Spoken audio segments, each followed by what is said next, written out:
With every new week, there is a new electric two-wheeler in the market. And Chris from our team has been having a good time riding all of them. In fact, Chris, you're the rock star. You finally got 4 top-of-the-line electric two-wheelers under one roof. We've been trying this for a very long time, haven't we? Yes, it's been a long time coming, Rohit. So we finally managed to get our hands on 4 of the big guns in the business, top shelf scooters. We all know of their skill sets, what they have to offer, their prices and everything. But now 100% charge, 4 scooters, which is going to be the last man standing. We are going to find out. We're going to answer everyone's questions on range anxiety today. So this is going to be a range test of sorts, is it? Pretty much. Eco mode, 100% charge. Let's see who's the last man standing. Okay, let's get on with it. While the battery capacities of each scooter are diverse, each of these has enough range on paper to easily pull off daily commutes in most cities of India without really running out of charge. Even easier if you're still working from home. But the range anxiety really arises when you're looking at an extra urban riding cycle, meaning you probably live on the outskirts of a metro city, commute long distances in the rush hour traffic to enter the city, park in public spaces that have no charging stations, and then do the long commute back home in the evening. Sounds familiar to many, doesn't it? Hence this test, which replicated this entire cycle and then some more to cover a 100-kilometer loop. We got 2 guest riders on this test, Nachiket Bhatt and Sushil Chavan, and we started off by going downhill to hit some B roads and winding stretches so all of us could get a hang of the scooter's weight and handling manners. The Chetak and the iQube have the least learning curve, so to say, and feel like an easy transition if you're coming from conventional petrol-powered scooters. Both scooters also feel easy for shorter riders and more ergonomically sound than the Ather or the Ola. These outsiders, so to say, feel sportier, and the Ola with its widest rubber is also more confident around the bends, and while zipping through traffic, its superior power shines through, provided you are in any other riding mode than Eco, because this one seriously strangles the top speed and the acceleration to dangerously low levels and beats the purpose of what it set out to do. The standard mode is what you would want to be in and is on par with the Eco mode of all the other scooters.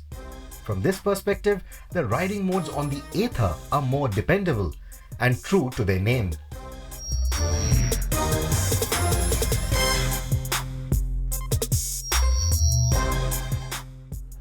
So we spent the better half of the morning riding the 4 scooters in and around Pune city, B roads, in eco mode all throughout. We started off at 100% charge. Right about now, after 30 kilometers, all the scooters are still showing over 80% of charge. So that's a really good thing. 30 kilometers, 80% of charge. So we have a fair understanding of how these scooters are going to function throughout the city in eco mode alone. So range-wise, they all seem to be holding out quite well. We have a good understanding of how the scooters fare in terms of comfortability, how comfortable they are. And to me, the TVS iQube has to be the most comfortable scooter from the 4 out here. And the Chetak, unfortunately, I think takes the lowest step on this particular pedestal. It feels a little skittish over the rough surfaces. The roads haven't been smooth all throughout. We've had a bit of inclines, declines, and rutted surfaces, slimy, greasy surfaces as well, because it's been raining around parts of the city. Now we're taking a break for lunch. We're going to head out onto the highway, head off to Baner. Not too sure whether we're going to stick to eco mode because it might get a little tricky out on the highway. But let's see how it goes. Speaking of weight, the Ola S1 Pro definitely feels the heavier of the lot. Not so much on the move, but definitely when moving it on your feet in tight spots. This is because the batteries are in the floor, but this also liberates most room under the seat.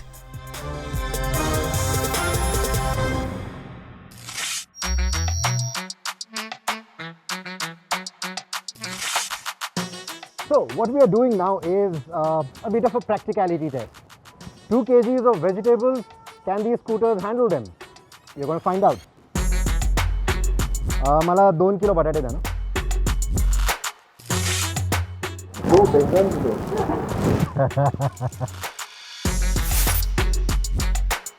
They're all terrible at negotiation skills. They had a veggie shop and no one asked for free coriander, no one asked for free mint. But I hope that they figure out how to open or access the boot. and there it goes. It opens.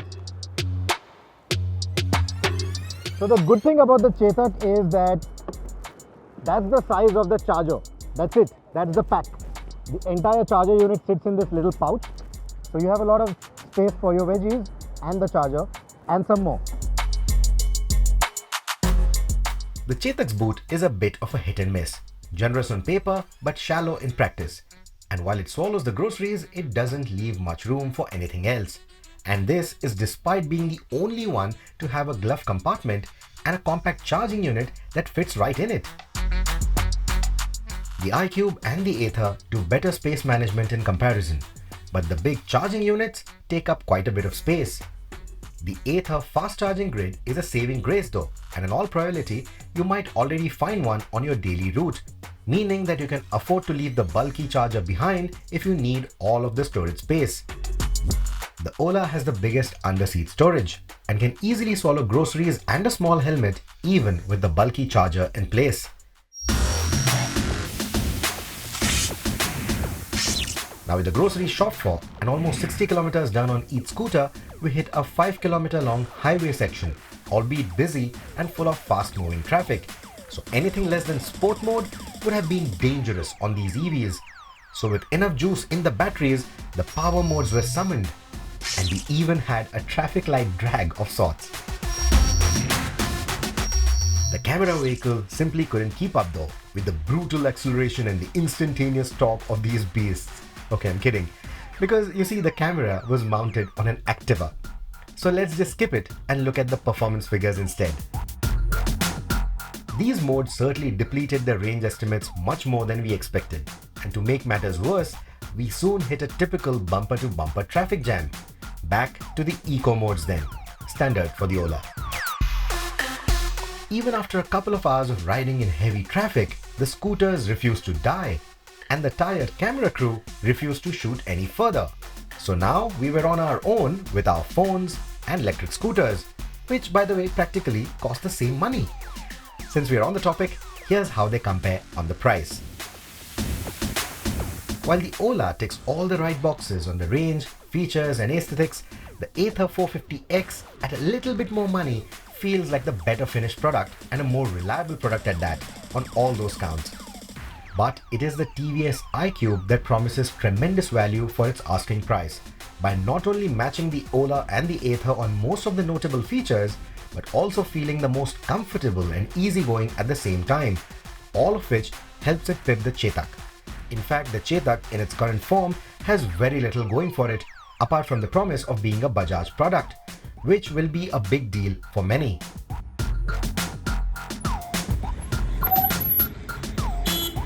Alright guys, I think that's it for me. Right now it's showing 12% state of charge. Range is 11 kilometers. All sorts of flashy things going on. Gave me first indications at around 25% of charge, where it stopped going into sport mode, it just kept to eco. Now after 13, when it reached 13% remaining of battery, that's when this little indication started flickering here on the dash, telling me that I should be thinking about stopping somewhere and charging it. So I think this is the first of the 4 scooters that is actually going to retire from this particular stint. But in the last man standing format of this test, it was the first to run out of charge, and the Bajaj needed some help from KTM to save the day. Even I'm low on batteries, and it's showing eco mode because it's locked in eco mode. That's how low the batteries are. I'm below 15% at the moment. Look at that iQube chugging along.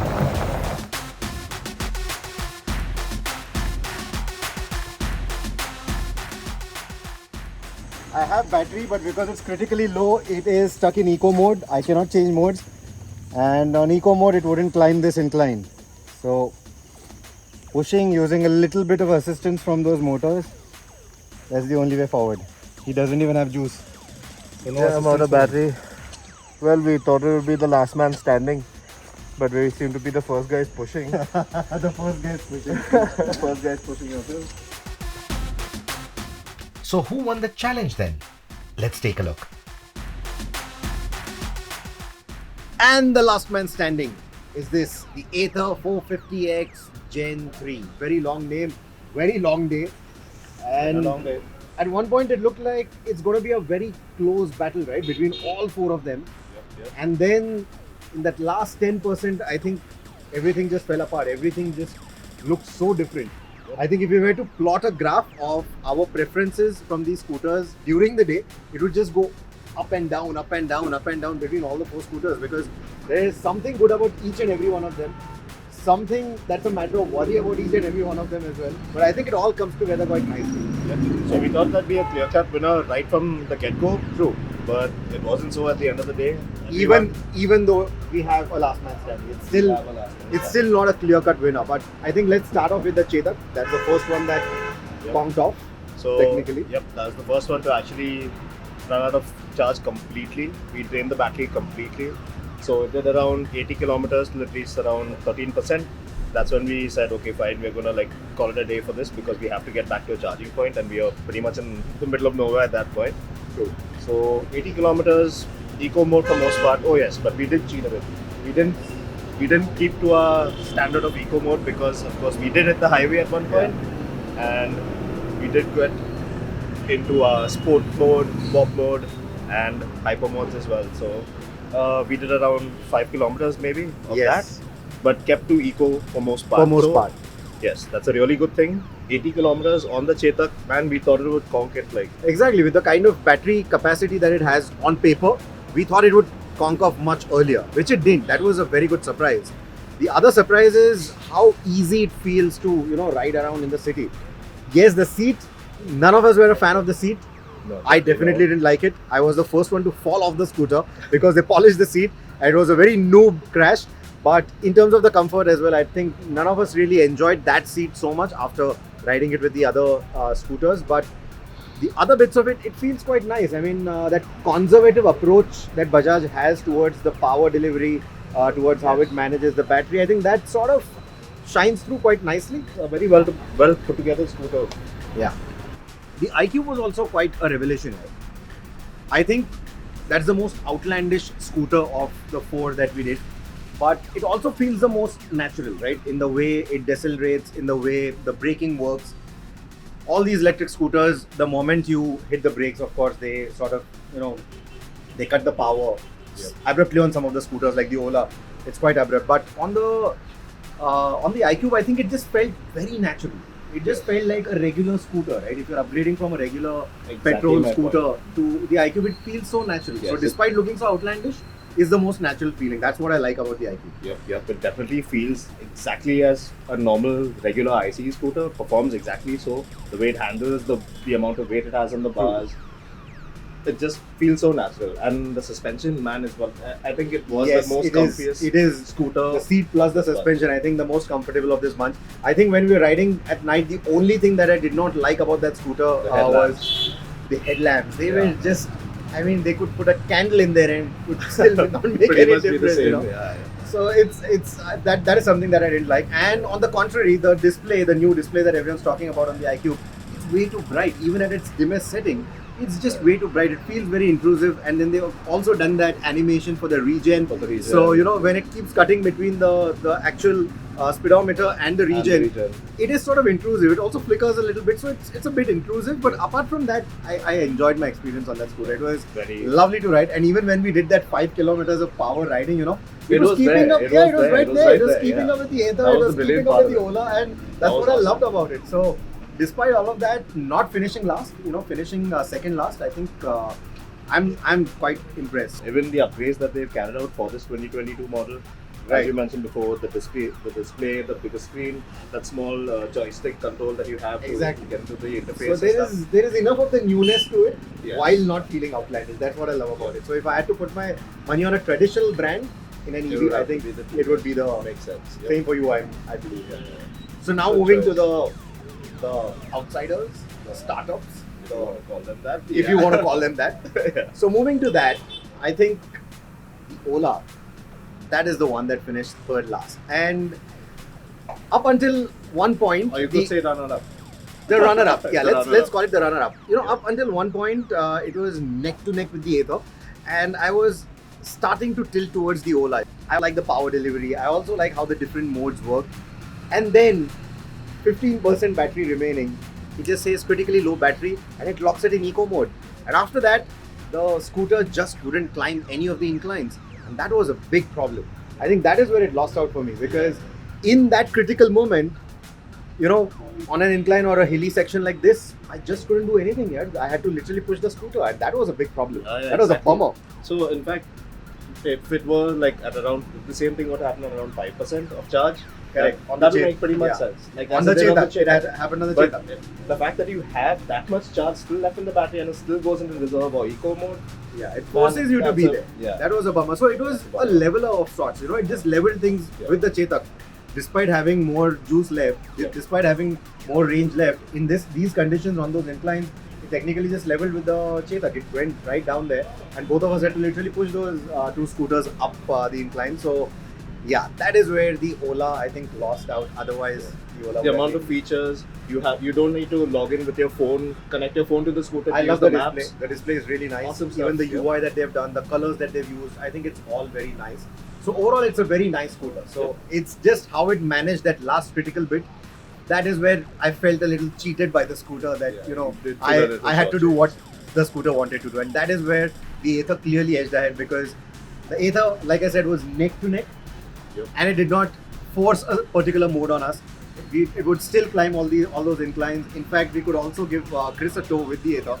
And then here it is. It's also made it to this last point that we've come to. So it is technically the last man standing, and by the nature of this test, the winner of this test as well. Yep. Right? Because how it manages its handling dynamics, because how it manages the battery, the power, everything.